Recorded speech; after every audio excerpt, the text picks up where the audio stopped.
Griner Auto Body of Washington, Iowa, using state-of-the-art techniques and decades of experience to get your car back on the road after an accident. Car Doctor of Washington, Iowa. No matter who Frankensteined it, they can fix it, clean, and customize it.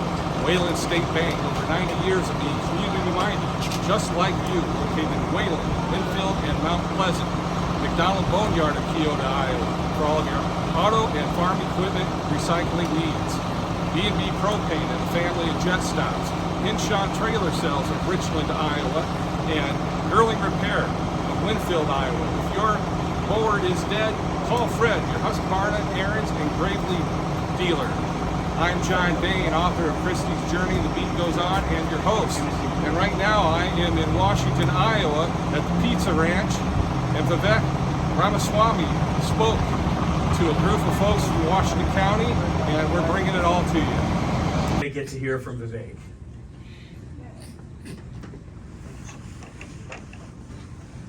Good afternoon.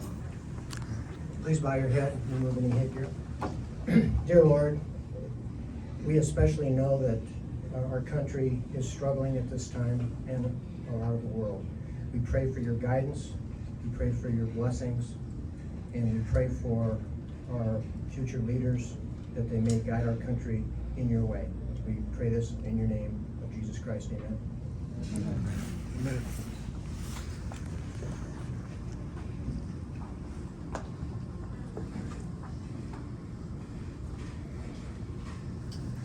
Would everyone please follow me in the Pledge of Allegiance?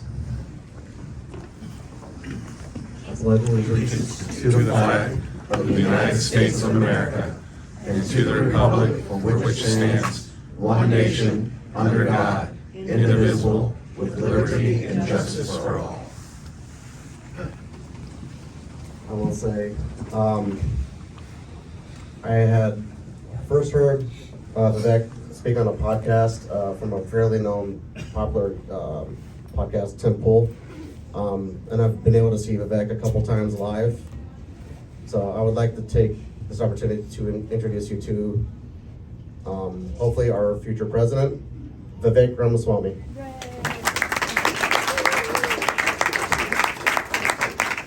It's good to be here, guys. It's my probably sixth pizza ranch, and I'm still not getting old yet. I really enjoy it. It's good. I'm looking forward to having an open conversation today. Something we don't do enough in this country anymore is really take the filters off. Talk about what's true. Talk about in public what we will otherwise just talk about at the dinner table. I'm seeing most of you for the first time, so I wanted to share with you a little bit about my story.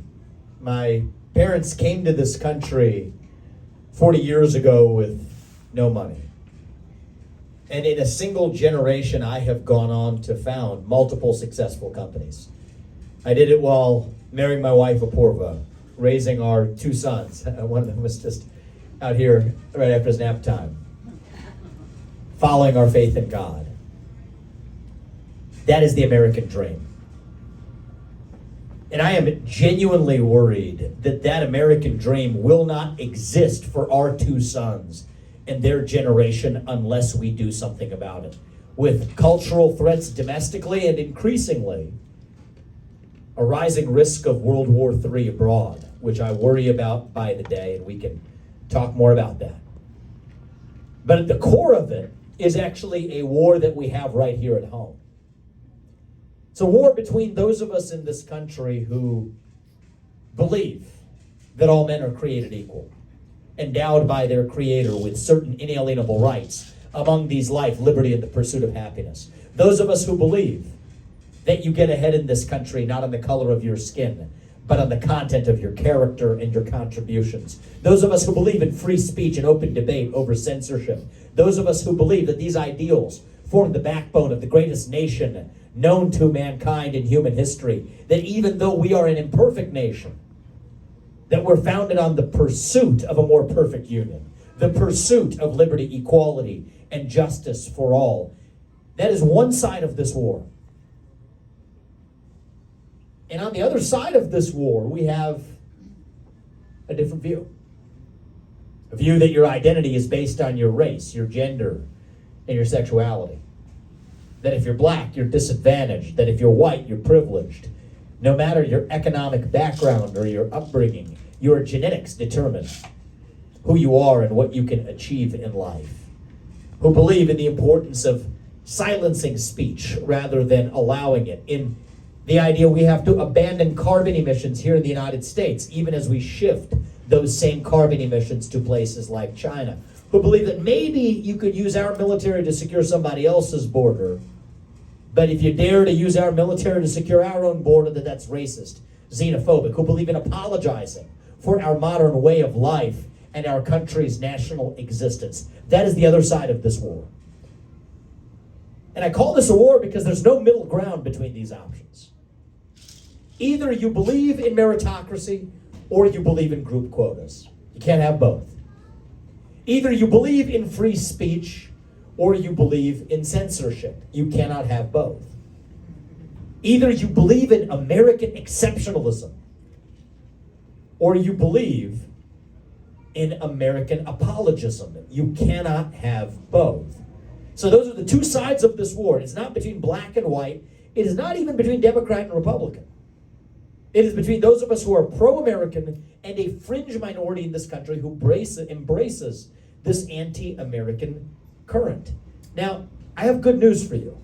And the good news is that I have traveled to a majority of states in this union, in rooms like this one.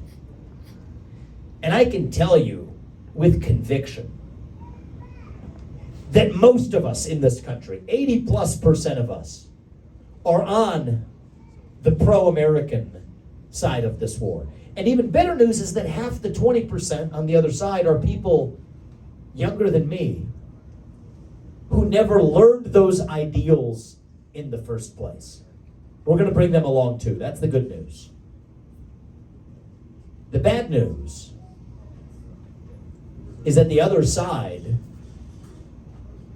is still winning this war. And the question we're going to talk about is why?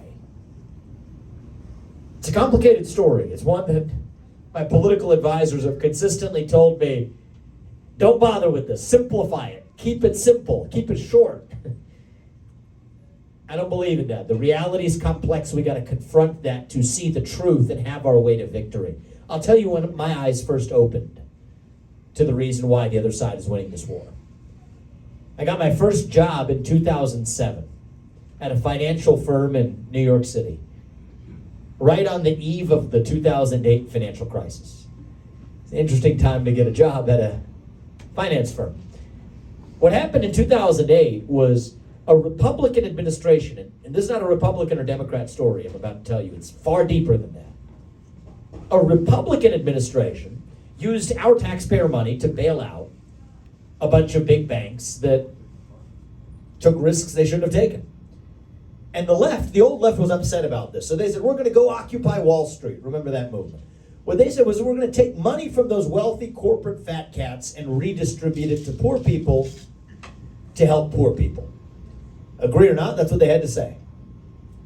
But there was the birth of this new fringe strand of the left that had a slightly different vision. What they said was, no, the real problem in this country anymore, it's not poverty, it's not economic injustice, we're done with that on the left. It's about racial injustice and misogyny and bigotry and climate change. See, if you're Wall Street, Occupy Wall Street is a tough pill to swallow. But the new woke stuff is actually pretty easy. Put some token minorities on your boards. Muse about climate change after you fly in a private jet to Davos. It's pretty good work if you can get it. But they didn't do it for free. They expected the new left to look the other way when it came to leaving their corporate power intact, and it worked. Two strange bedfellows. Interesting. You wouldn't expect that. It's like an arranged marriage. Not of love. It's more like mutual prostitution, actually. And the net result was the birth of this new hybrid monster. Not quite just the government, not quite just big business, A hybrid of the two that together could do what neither one could do on its own. So that's where I first saw it. But it turns out you open your eyes and you see this everywhere, in every area of American life. See it in Silicon Valley, same thing happened, same time. The old left used to be the one to say, break up big tech.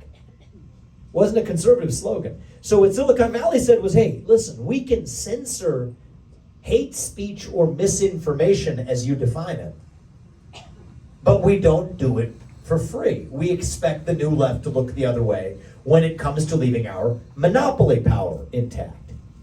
Coca-Cola, outside of Silicon Valley now, companies across the country, what do they say? You're spreading diabetes and obesity in the black community. That's what the left used to say. Well, I said, no problem. We're going to make some statements about voting laws in Georgia saying that voter IDs are racist. And we'll teach our employees how to be less white. That's Coca-Cola's words in their employee training. But we'll continue to deflect the criticism that we used to get from the left. Not just corporate America. You look at every area of American life. Think of what happened in our schools during the COVID pandemic. Public schools in this country closed for nearly 2 years. Private schools somehow remained open. Interesting that COVID only affects public schools teachers, but not private ones, huh?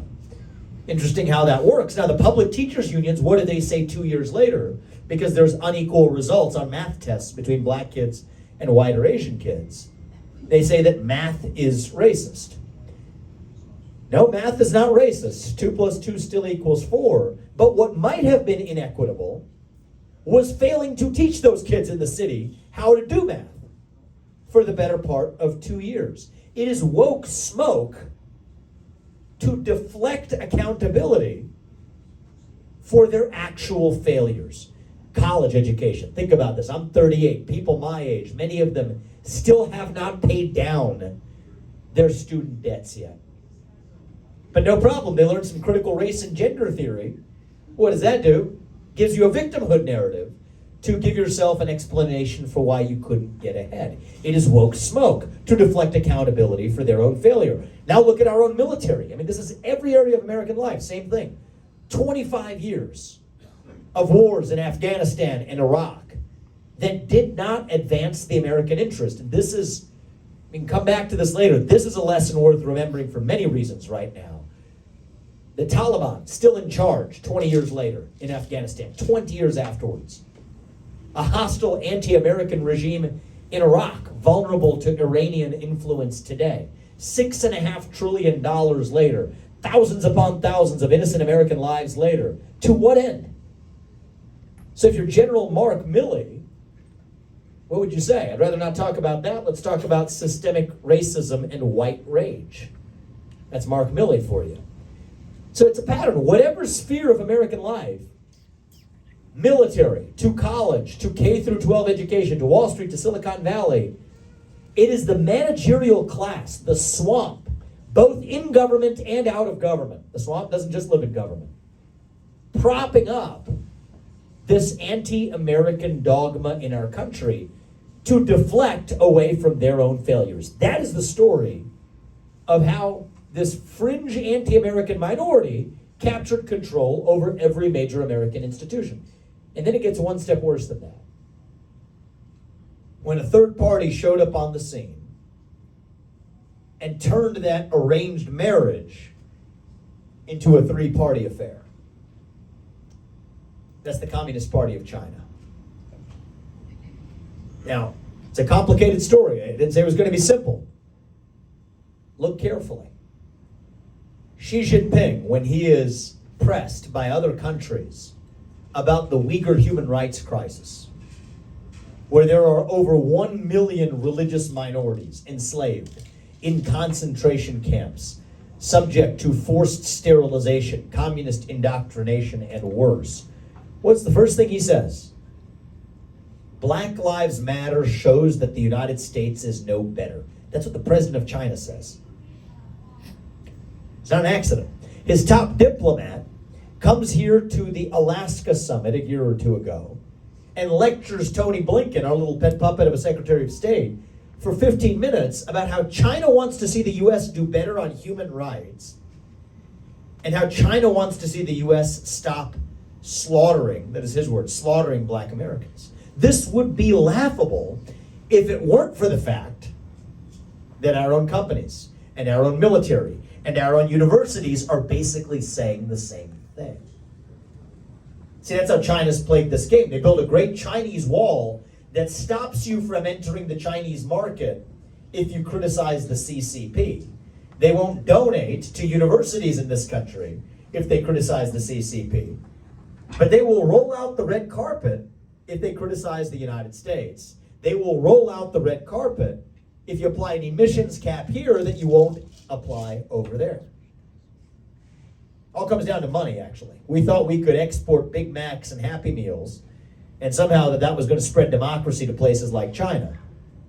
What they realized is they could play it in reverse. They could use access to their market to get us to be more like them.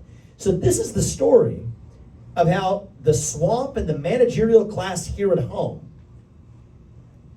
and then the CCP abroad, has exploited this anti-American dogma in the United States so that one fringe minority is winning this war right here at home. It's a complicated story, but that's the truth. So the question is, what do we do about it?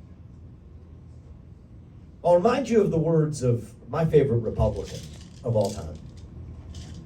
Love Ronald Reagan, but it was long before Ronald Reagan.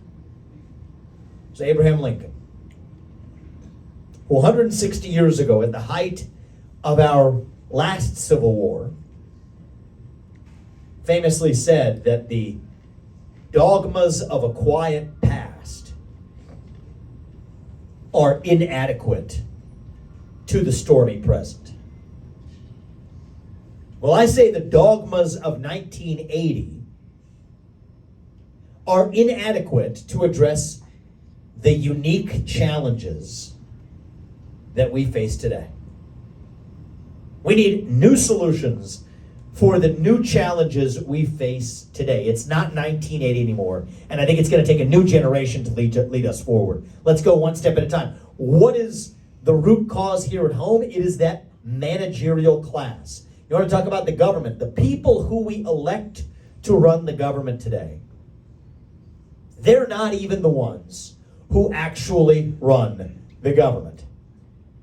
So one of the things I've said is this: your next U.S. president, this is not a Democrat idea or a Republican idea. It's a fundamentally American idea. The people who we elect to run the government, including the U.S. president, will be the one who actually runs the government again. We will get in there and actually gut that bureaucracy.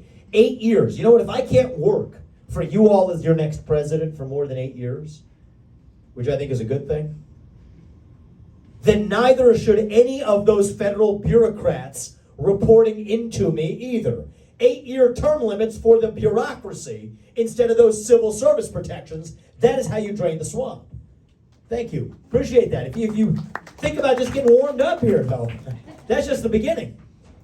When there are government agencies that should not exist, like the FBI or the ATF or the CDC or the Nuclear Regulatory Commission or the U.S. Department of Education, we're not just going to tinker around the edges. We will get in there and shut them down. That is how you revive the integrity of a constitutional republic. 75% reduction in the number of federal bureaucrats. Rescind 50% or more of those unconstitutional federal regulations so that we can drill, frack, burn coal, embrace nuclear energy. Stop using our money to pay people more to stay at home instead of to go to work. Bring zero-based budgeting to the budgeting process. What do they do now? They take last year's budget and say, hey, what do we little shave off or add on? Forget that. We start with zero as the baseline, and then we ask what's actually necessary. That's how you solve our national debt. That's how you unlock this economy. That is how you revive the integrity of the republic that our founding fathers set into motion. Domestically, that's the top of my agenda. Shut down that administrative state. Shut down the shadow government rather than the real government that actually runs the show today. That's here at home. And then what do you do abroad? We keep our eye on the ball for who the real enemy is. That is communist China. And today, unlike in the last Cold War, we depend on our enemy for our entire modern way of life. We never depended on the USSR for the shoes on our feet or the phones in our pockets. Today we do for China. So I will sign as your next president the Declaration of Independence that Thomas Jefferson would have signed if he were alive today. That is our Declaration of Independence from communist China. We will no longer depend on our enemy for the way we live our lives. That is the true Declaration of Independence we need in the United States of America today. And the first step to declaring independence from China, this part's controversial to some people. If you want to declare independence from China, you want to know how we start by doing it? Declare independence of this climate cult that shackles the United States while leaving China untouched. I said it on the first debate stage. I will say it again. The climate change agenda is a hoax. We got to have the courage and the spine to actually say it. I could prove that to you. Think about this with me. See, if we're all asleep at the switch, they can run it past us, right? That's why I say keep it simple, dumb it down, same political slogans, it doesn't work. You pierce through it, you got to see the truth. The same people who are against carbon emissions in the United States are somehow perfectly fine with shifting those same carbon emissions to China. Last time I checked, it was supposed to be global warming that we were addressing. That didn't make sense. Now, the same people who are against carbon emissions in the United States are also against nuclear energy, the best known form of carbon-free energy production known to mankind. That doesn't make sense. Why? I'll tell you why. It's because nuclear energy might be too good at solving their made-up crisis, which means they no longer have their Trojan horse of an excuse to achieve their real objective, which is global equity. That is a fancy way of saying letting China catch up to the United States. So that's the first step, declare independence from the climate cult. Then we go one by one to every other area. Semiconductors, those are little chips that power these little phones in our pockets. The refrigerator that kept the water cold before you're drinking it. The lights that keep the lighting on. Every one of those depends on these little semiconductors that we depend on Taiwan for. China's preparing to invade Taiwan. We do not want China to have an economic gun to our head. We have to declare semiconductor independence in this country. Bring that to the United States. Pharmaceutical independence. 95% of the pharmaceuticals that you take, open your medicine cabinet at home, the over-the-counter medicines from Advil on down, come from ingredients in China. Now think about this with me. Again, we got to think clearly. The same country that is lacing the illegal pharmaceuticals coming from Mexico with fentanyl, the same country that literally made a virus in a lab and then released it to unleash hell on the world with the COVID-19 pandemic, what do you think that country is going to do if we're ever in a conflict with them with the legal pharmaceutical supply chain that's in your medicine cabinet? Think with me, people. We can't depend on them for it. Think about our own military. The F-35 jets that we make in the United States of America. I'm not making this up. You can't make this stuff up. Depend on China to provide the parts to our own military equipment. Now let's think for a second. Why do you think we're stockpiling military equipment if it's not to prepare, God forbid, to be in a scenario where we have to fight an enemy? You think they're going to keep supplying the parts we're going to be using to bomb them? No, I don't think it works that way. This is our moment to declare independence. So the question is, this stuff is obvious. At home, the people we elect to run the government should run the government. They don't today. Abroad, we shouldn't depend on our enemy for our modern way of life. Those are the two things I'll get done for you as president, is we will gut the bureaucracy and we'll declare independence from China. But this is obvious. Why isn't it happening? Here's the answer. Corruption. Money. The influence of mega money right here in the United States. And it's not just the Democratic Party. Believe me, it's the Democratic Party, for sure. But it's not just the Democratic Party. This is the uncomfortable part. It is the Republican Party almost equally right here at home. I see it in this process. I'm an outsider. I'm not a politician. I've had success in the world of business. I'm a father raising two sons. If you asked me a year ago was I going to be running for president? Even last September, if you asked me that question, last October, I'd have told you no way. I knew it was going to be bad. But I was wrong. I didn't know it was going to be this bad when we open our eyes. The super PACs are a cancer on American politics. There's a reason the other candidates don't talk to you like this. They are paid for by these independent entities called super PACs. Now, the myth they tell you all is that the most you can give to a presidential campaign in a primary is $3,300. And then you can give another $3,300 for the general. That's $6,600. That's a lot of money.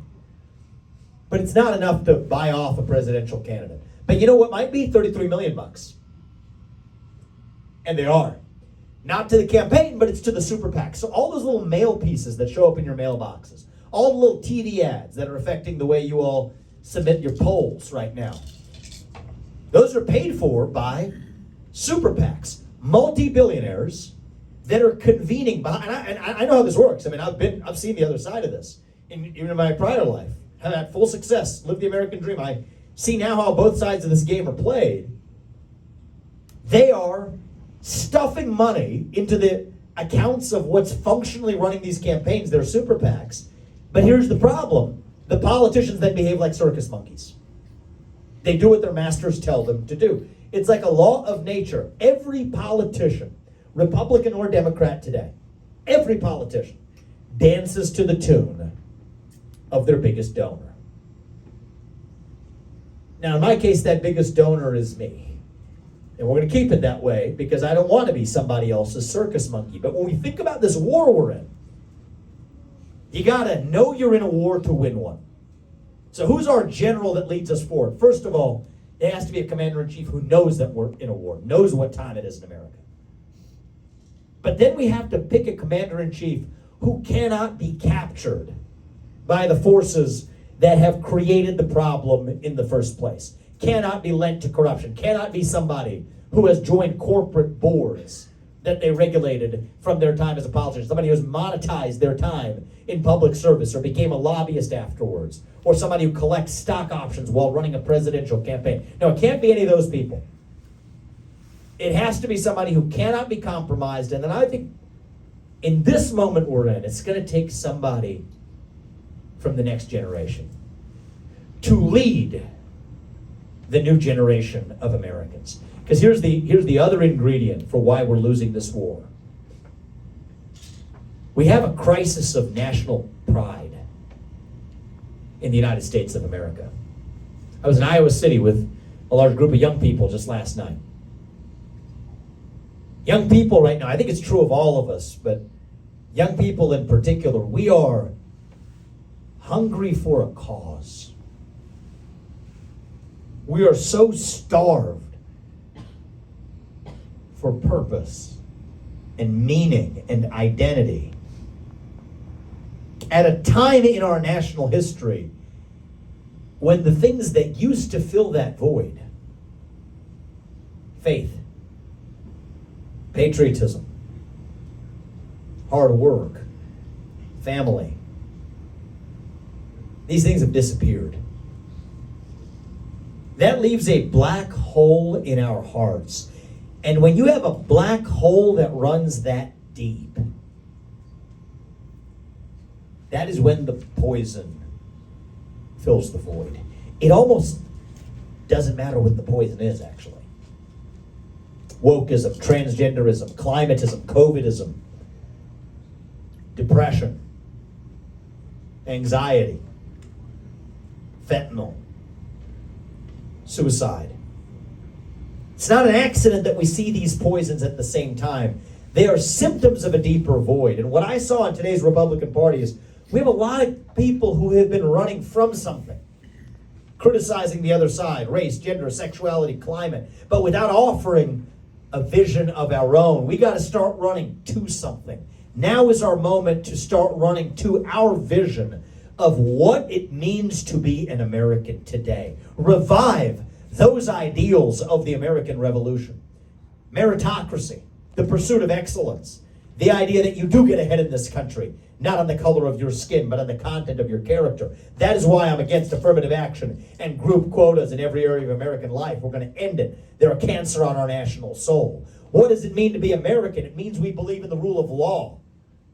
I say this as the kid of legal immigrants. That means your first act of entering this country cannot break the law. That's why we will use our military to seal both our southern and our northern border. That is what it means to be an American. It means we believe the people who we elect to run the government ought to be the ones who actually run the government. That you have the right to speak your mind freely as long as I get to in return. That we, the people, create a government that is accountable to us, not the other way around. That we, the people, settle our differences in a constitutional republic where every citizen's voice and vote counts equally, no matter how many green pieces of paper we have in our bank accounts. That is what it means to be an American. These are not black ideas or white ideas. These aren't even Democrat ideas or Republican ideas, not really. These are American ideals that we fought a revolution to secure in this country 250 years ago. And I believe it deep in my bones. Those ideals still exist.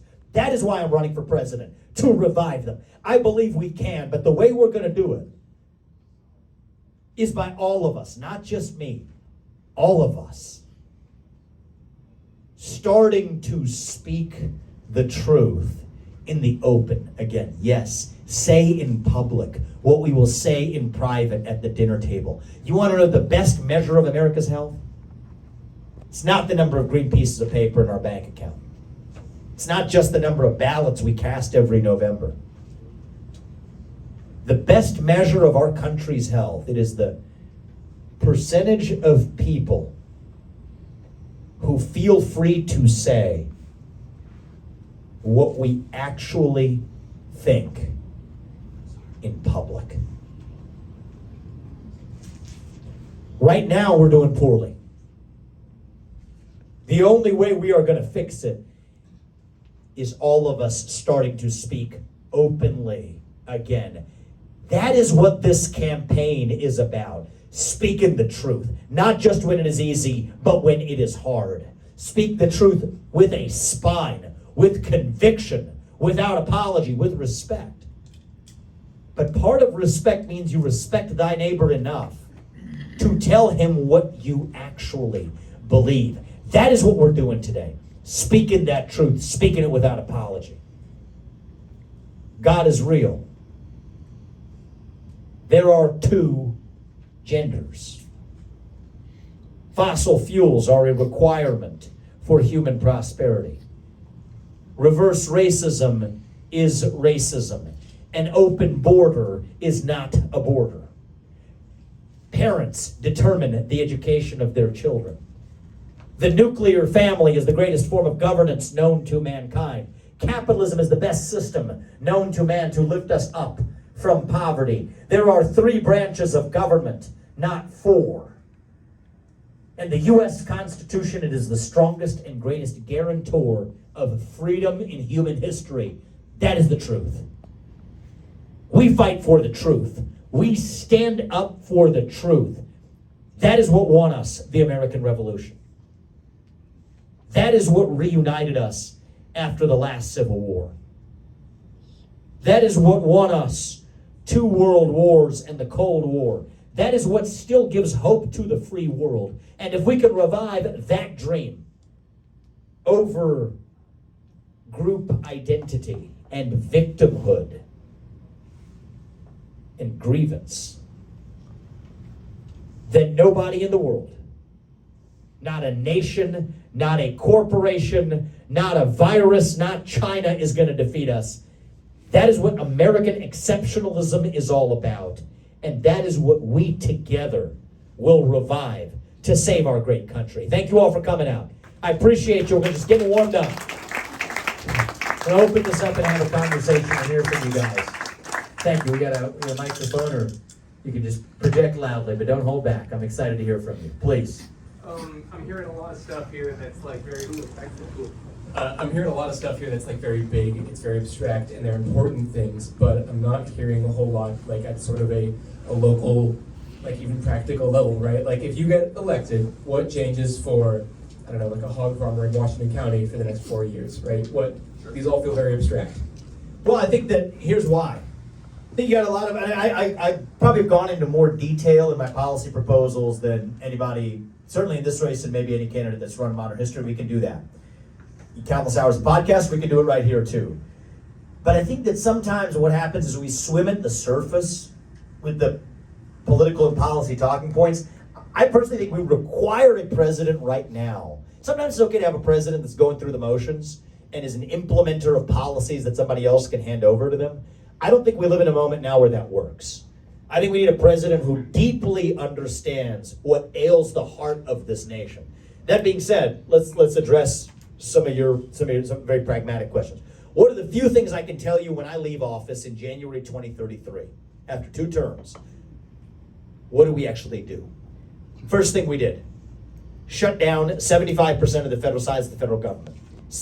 Over 1 million people who are federal bureaucrats today, by the end of my first year, are out of office. What does that do? That lifts the regulatory blanket off of basically every segment of our economy. Our economy is struggling. Why is it struggling? Prices are going up. Interest rates and mortgage rates are going up. Wages have stayed flat. That's why people are struggling in this economy. How do we address that? Bring prices down, grow the economy.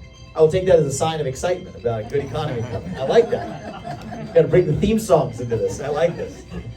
So how do we do that? Increase the supply of everything. Fill in the blank. Increase the supply of blank.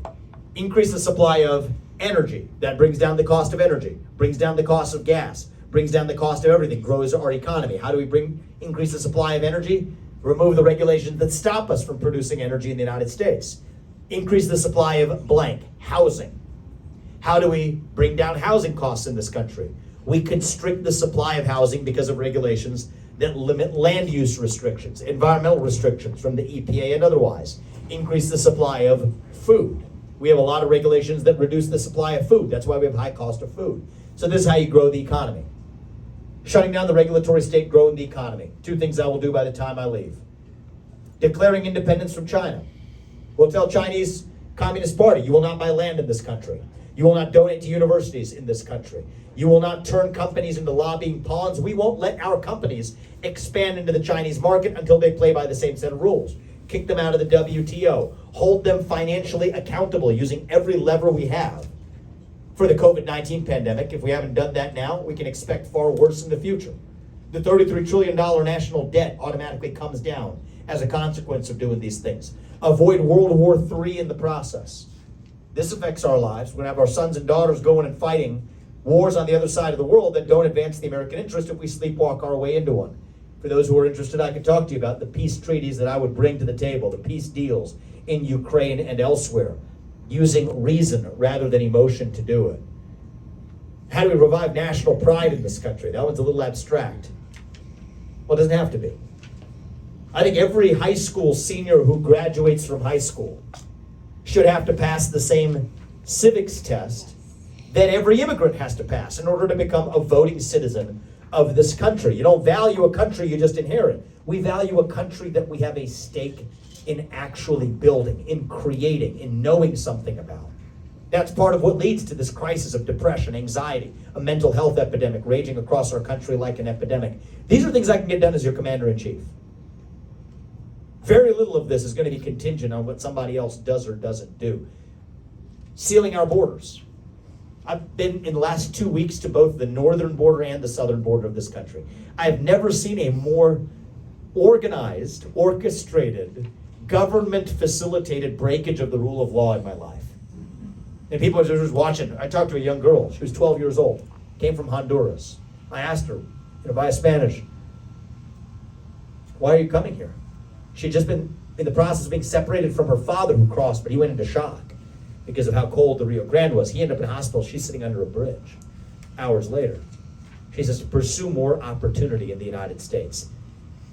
That is not compassion, that is cruelty. This is something the U.S. president can fix.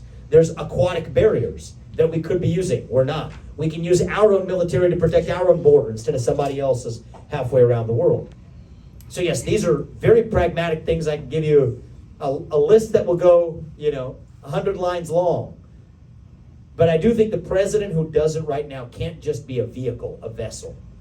I think it's going to take someone from the next generation coming in from the outside that understands the why. We're not just going through the motions. We understand how we revive our national identity itself. So I think that is what's different about my candidacy. I think that matters in being able to be effective. We can't just have a visionary without execution. I think we need a CEO in the White House. I've been one. I've built multi-billion-dollar companies from scratch. I built a competitor to BlackRock, fighting the ESG movement. I built a company that developed 5 FDA-approved medicines that are now FDA-approved. One of them is a life-saving therapy in kids. I've taken on bureaucracies my entire life. I've succeeded. I believe in being deeply practical. But it can't just be an executor without vision. It can't be a visionary without execution. We need both in the White House now, and that is why I'm in this race. So thank you very much. I appreciate that. We'll keep taking other questions to drill down into specifics. Thank you. Can you hear me? Yeah. Thanks for coming. It's okay. There we go. That's a little more comfortable. Okay, national voter ID. Pros and cons. Can you discuss those? Because it's not a slam dunk either way. Can you kind of guide us through how you think that could be implemented or whether it should be? I think it should be. And my view is, let's just take the issue of election integrity overall. Okay. There's a pragmatic path forward here. There really is. Single day voting on election day as a national holiday with paper ballots and government issued ID to match the voter file. That's not controversial. Shouldn't be controversial. The country that put a man on the moon, we can get that done in the United States. And if that is controversial, that tells you a lot. It's revealing. So there's a little bit of a chicken and egg problem, though. I got to win in order to be able to deliver that. I'm talking about it expressly in the meantime, moving the conversation.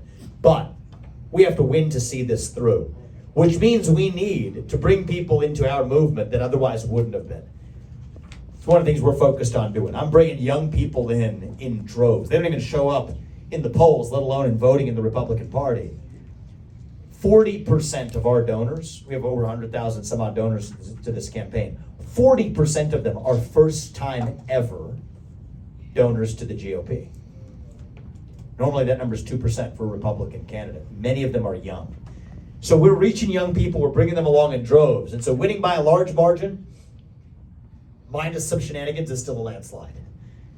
That's what it's going to take. And then we come back and we lay the groundwork for a rational system. And I personally do believe we already have government-issued IDs to drive.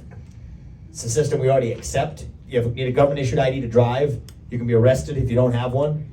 Well, I don't think you should be requiring anything less than a government-issued ID to vote as well. Do it on one day, election day. Make it a civic ritual. It's part of how we reunite this country. A former professor of mine, he wrote an article, an interesting article. People took it seriously. It was actually a satire. He said, why don't we just do elections by survey? Well, we have modern methods of math and science. I could tell you a more accurate election result without all this ballot fraud nonsense. We'll just sample a bunch of you, and then we'll just sort of say, here's an accurate result of where the American people want, and we'll elect our president that way. People made all these arguments against him, saying, oh, no, this is why we don't do it that way. That was exactly his point. It's not, we don't just do it because we want to survey the science. We do it as an expression of who we are as a people. That's part of what unites us as Americans. And so I think we've lost that sense of civic ritual. I think the civics test should be mandatory. It should be a norm. If you're voting for who's the president of the United States, I think it's okay to require you to know that the president of the United States leads the executive branch of the government. I don't think that's too much to ask. We already ask it of immigrants who come to this country before they can vote. That's a good thing. We should ask it of every high school senior who graduates into becoming a voting citizen too. So this is a broader vision of a revival of civic pride and civic national identity. But while we're at it, we can fix the election integrity problem while we're at it too. Thanks a lot. Great question, my man. I appreciate it. We'll go here and then back here. I like the idea that you have of this, senior in high school has to pass the same test. What are the consequences if they don't is really the great question. I mean, they lose their citizenship, they don't graduate from high school, what is that? That's my first question, if you don't mind, I'll ask too. Yeah, sure. I can quickly, just a quick nutshell on that. I don't think we should be like Israel or South Korea in sort of saying that this is, anything's mandatory to go to prison. It's not the American way. But if you want to earn the right to vote, at least before the age of 25, you should know something about the country, or at minimum serve the country in some way. That's my answer. Great, thank you. What's the actual path to you becoming the Republican nominee? Iowa. That's why we're here. The next 3 months, I mean, you're going to see a lot of me here. And so if this whole thing was done on a single day across the primaries, forget about it, no chance. An outsider like me isn't supposed to do this. A guy from a different generation isn't supposed to do this. And the distortions in the process are immense. I mean, the way I view it is my responsibility. I'd love for everybody in this state by January 15th, that's the big day, asking everybody here, whether it's for me or not, at least everybody in here go on January 15th and caucus. Sign up with us, we will help you do it. You guys have a unique privilege and an opportunity and responsibility to get this right. But my goal is by January 15th, everybody in this state should know who we are and what we stand for. I say we because it's a family effort. If after knowing all of that, you want to go for somebody else, I'm at peace with that. That's the system working as it should. But I'm worried it doesn't right now. The super PACs are distorting the system. I mean, we're meeting hundreds of you per day, but there are hundreds of thousands who participate in this process who are just swallow what they're force-fed on the TV ads, in the mailboxes, and otherwise.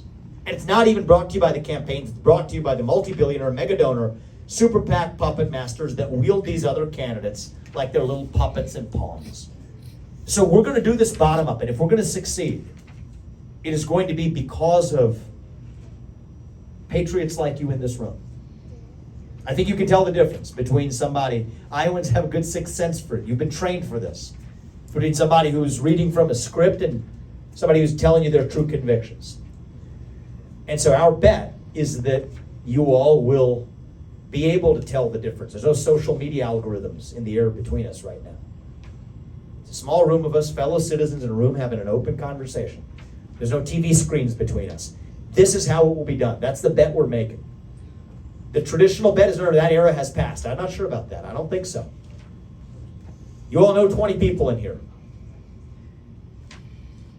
Go tell them what we talked about today. You don't tell them to vote for me. Tell them to pick whoever they want, but don't swallow what you are force-fed by the corrupt, super PAC-infested system. Make an independent judgment, and my view is that is our path to victory. If I win Iowa, if you all put me in the position to win Iowa, I will be your next president. We will serve you for 8 years. I don't relish being in the White House. I don't think we should want somebody who relishes it. But we will do that job, and when we leave in January 2033, I will tell you we will have 3 branches of government, not 4, and we won't depend on China, and we will revive national pride in this country. That much I know we can do. That decision doesn't belong to me, it belongs to you all. That's why we're here. Thank you, man. I appreciate it. We'll go to the back right there.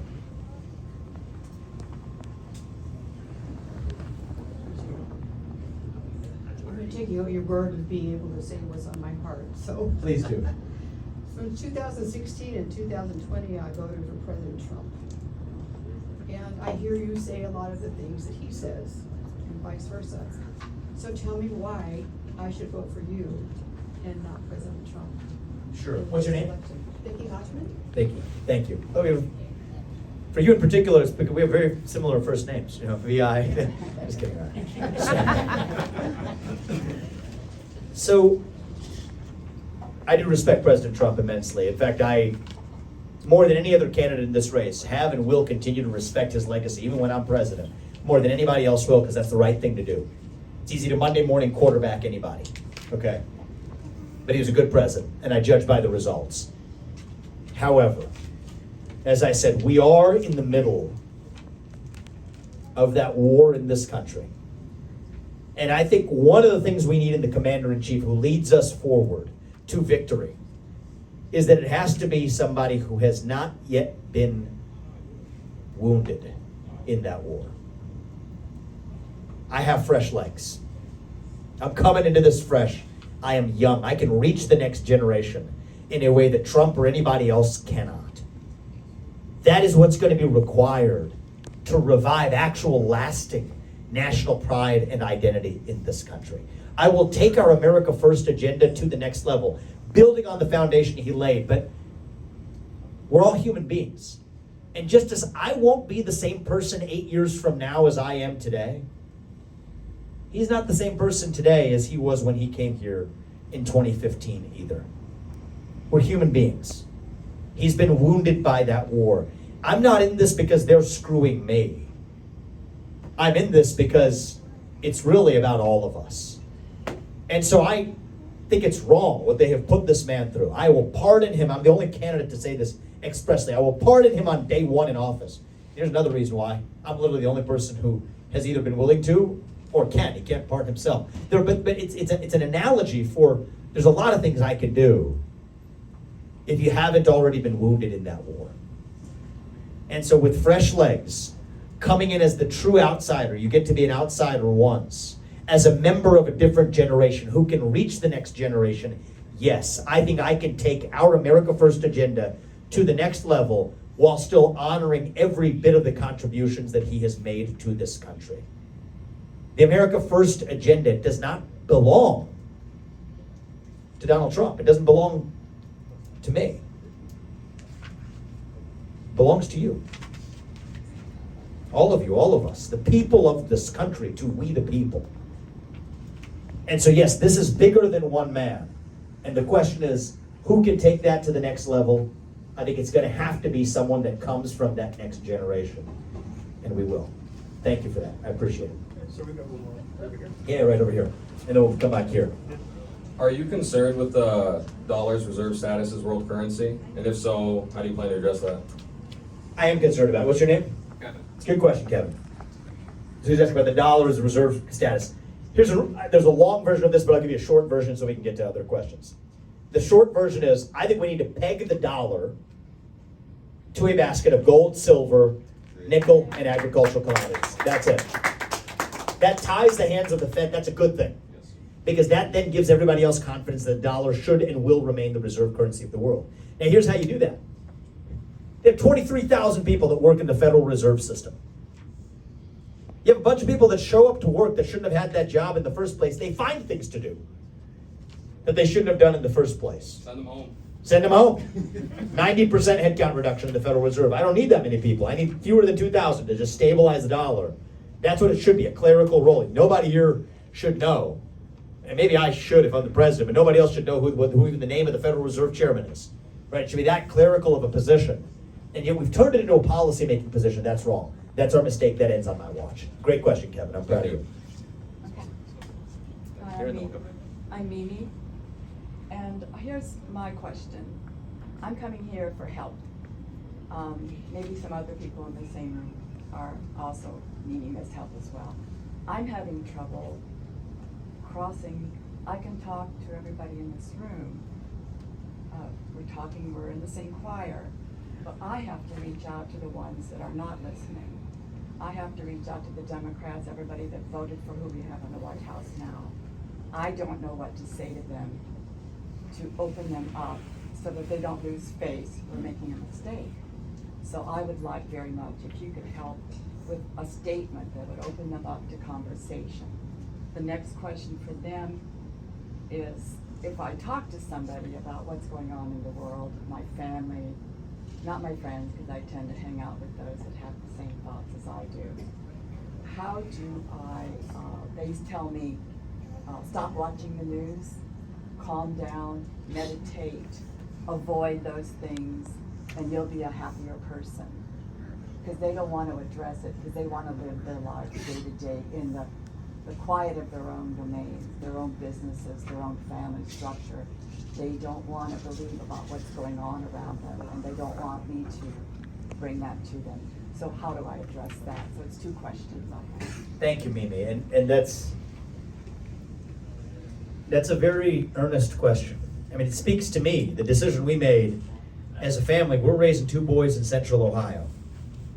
We've lived the full American dream. My wife, Porver, she's a surgeon. She's passionate about what she does, saving lives every day. I've built businesses. why do we want to go into this dirty world of partisan politics? It's the same question, right? It's the country we have. And I don't think we're going to have this country left 20 years from now. 2 years. 2 years from now. I think in the next, I would say if my son gets into high school before we fix this, we're done. We don't have this country left. And so for me, it's that sense of urgency. So what do you tell other people? Yes, we can each individually make that decision to sort of say, I'm going to clam up, go on vacation, I'm fine. Well, I think you'd have a hard time convincing somebody. I'm even thinking about my own friends as you're registering this through. It actually speaks to me. I think you will have a hard time convincing those of your friends that don't have kids. Because for them, it's like, maybe they don't think it's 2 years, but they might think it's 20 years, but I've lived most of my life, and that's okay. But for those who have kids, think about the country that we grew up in. Do we want to be the generation that 250 years into this ballgame, we screwed it? We were the generation that finally ended that American experiment that we set into motion right before our kids, who we can look in the eye. We have an obligation to them. Are we going to fail them? I think that sense of urgency, people understand that's real. But you have to, if you've enjoyed what this country has given you, if I've enjoyed what this country has given me, I cannot sit by and watch it decay before our kids are forced to grow up in a country very different, hardly the same one that's left. And so that's what moves me, and I think it's what moves anybody who has children. Now, to your first question, how do you convince people on the other side? This is a difficult thing to do right now.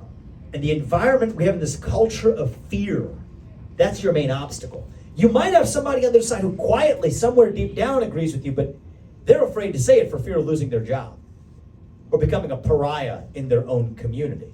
And that culture of fear has replaced our culture of free speech.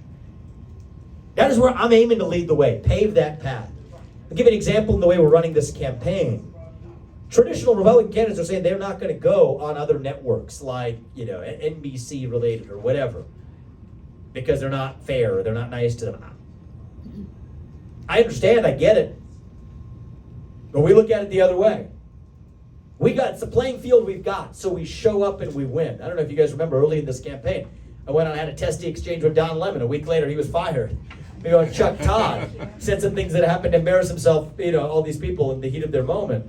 And I think that's what I do. Show up on the other side's home turf. We bring arguments. We win. For young people, I went on the Young Turks podcast last week. I don't know if many of you in this room know what that is. That's a far left influencer. That's great. We have an open conversation. That's what we do. We practice what we preach, not just talking about free speech to the people who agree with us, but to the people who don't. We were in Ottumwa, a couple of months ago. There was a protester who walked in the room. Security's escorting her out. I said, bring her back in. We'll give her the mic. Turns out she's a parent. We have something in common. And there was a lot that came out of that we've had a little bit more common ground than she might have thought when she stormed into the room the first time. So I think the answer is it's going to be gradually.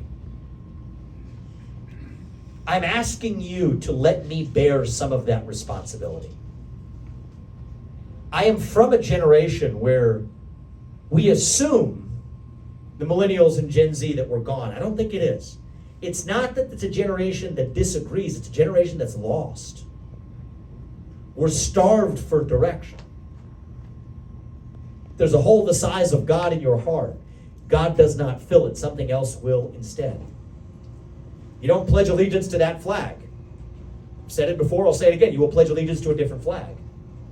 Maybe it's the transgender flag, as it is today. Maybe it's a different one tomorrow.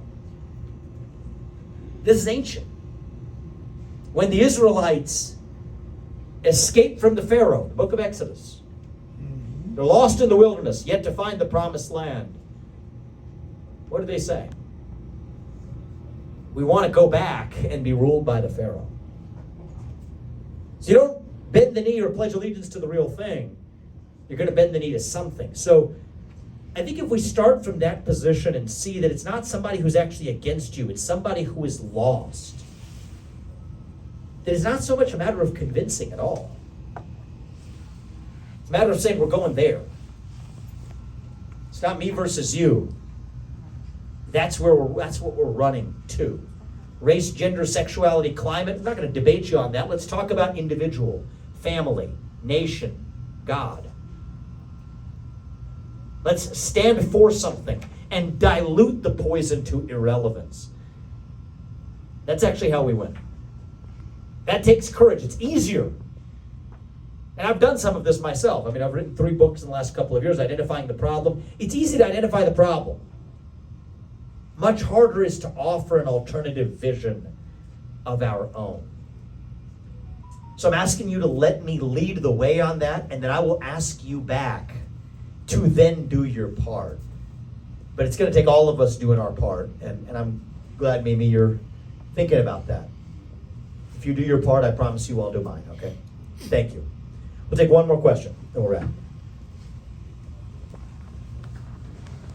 You just spoke about having an alternative vision, and I would like to learn more about how you plan to select your vice president, your cabinet members, and learn from some of the mistakes that previous presidents have made in trusting certain individuals that have ended up coming back to betray them. Yeah, so we're already starting on that process.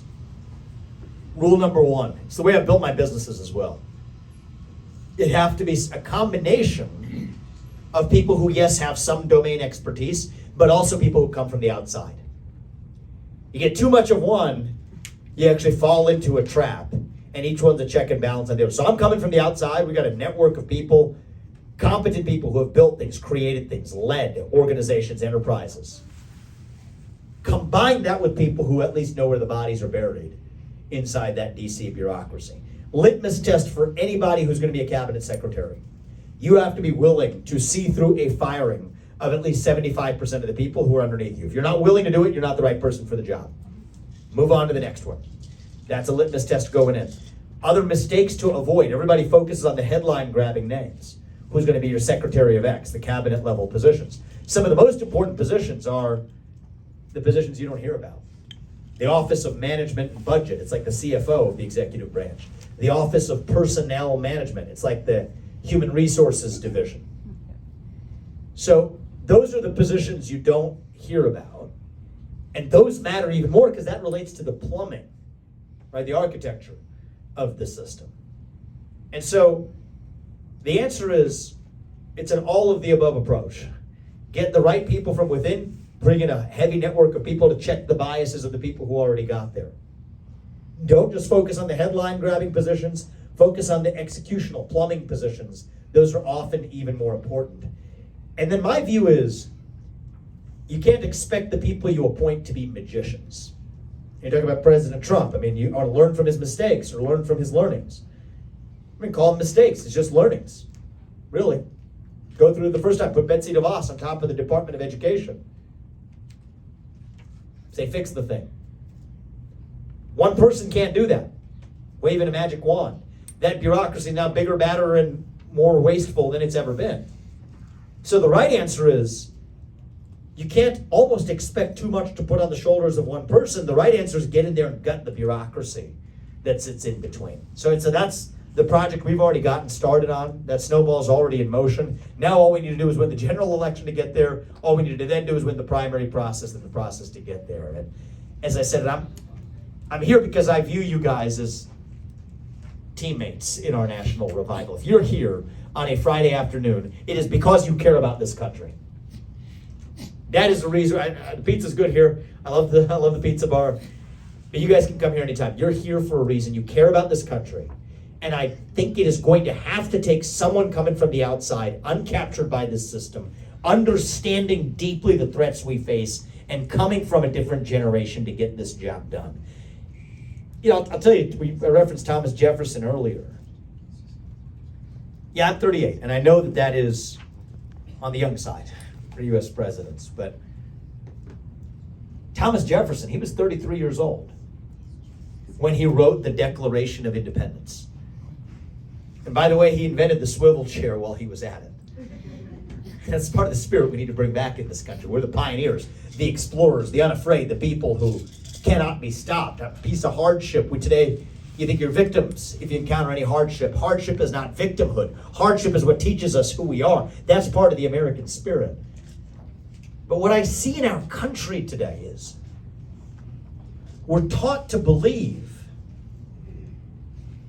that we are a nation in decline. That we're at the end of the ancient Roman Empire. All we have left is to fight over the scraps of a shrinking pie. I don't think we have to be. I don't think we have to be ancient Rome. I don't think we have to be a nation in decline. I think as a nation,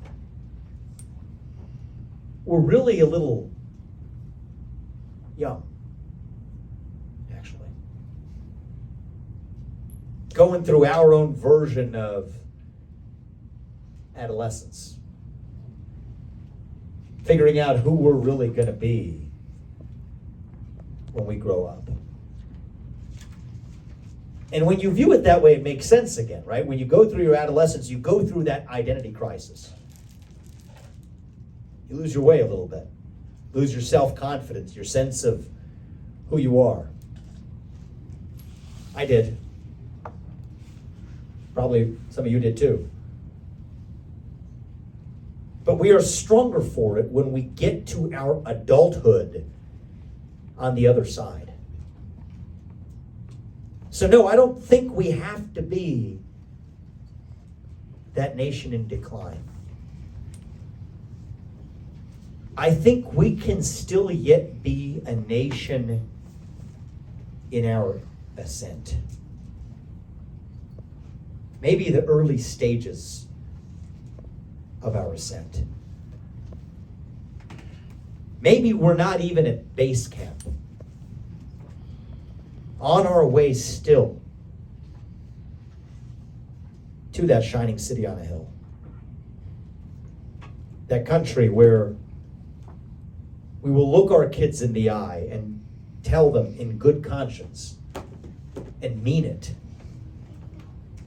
that the United States of America is still that nation where no matter who you are, or where your parents came from, or what your skin color is, that you still get ahead in this country with your own hard work, your own commitment, your own dedication, and that you know what? You are free to speak your mind at every step of the way. That is the American dream. That is what we are running to. And with your help, that is what we together will revive to save our great nation. I'm asking you all to come out on January 15th. Bring everybody you know. As I said, if we win this Iowa caucus, I will be your next president. And if you all do your part, I promise you I will do mine. God bless you. God bless your families. And God bless our United States of America. Thank you.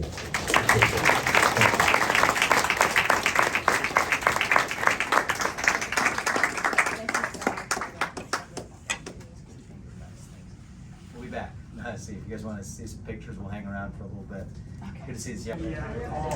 Vivek, thanks for being on Southeast Iowa today, and thanks for coming to Washington, Iowa. It's good to be here. You say a lot of things that a lot of Americans, including myself, want to hear. And not only here, we want politicians, and you're now a politician. Yeah, I guess that's true. We want you to follow through with it. Yes, we do. And the people that were here today are all like-minded individuals. I got your whole speech and your whole presentation that I'm going to share with my audience. Thank you. And I wish and hope that they will watch completely and listen to you. Thank you. And one of my questions, you're welcome. One of my questions for you is, how do we make the Americans today that have never been exposed in their households with the family, with the nuclear family, the American dream?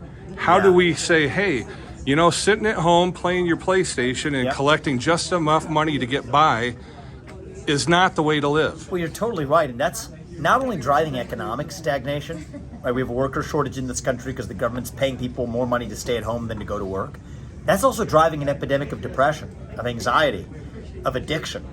And so it doesn't even leave the people who you're supposedly helping. They're actually worse off because of the money you're giving them. So my view is, on my watch, we will stop using taxpayer money to pay people to do the exact opposite of what's best for them.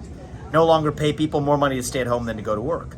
No longer paying single mothers more money not to have a man in the house that they're married to, rather than to have a man in the house. Not to use money to send syringes and crack pipes to people who are supposedly suffering from drug addiction in the inner city. Stop paying people to do the exact opposite of what is best for them. So that's a big part of how I'll do it. And then the other thing is, that was the gift that I was given in this country. I didn't grow up in money, but I grew up in a household with two parents in the house with a focus on education, a belief in God, and a focus on achievement. Right. I want every kid in this country to enjoy that same privilege. Use that word a lot, privilege. Well, why don't we give kids actually the ultimate privilege? That is privilege. And half the job of the U.S. presidency, half of its policy, and we talked a lot about that today. Sure, that's important. But the other half of the job, I think, is reviving national character. I think it's been a long time since we've had a president where I could look my kids in the eye and tell them in good conscience that I want you to grow up and be like him. So it's been a long time. And that's the standard that I want you to hold me to. Well, I when we're in that office. think you've gotten a lot of people's attention, and you've gotten the establishment scared. Yes. Because last week when you were on Hannity, on Fox News Channel, supposed to be one of the biggest conservatives in the nation, and he's trying to rip you apart, calling defending you the military-industrial complex. It's Yes. interesting. But you know what? I'm not running against any of them. Right.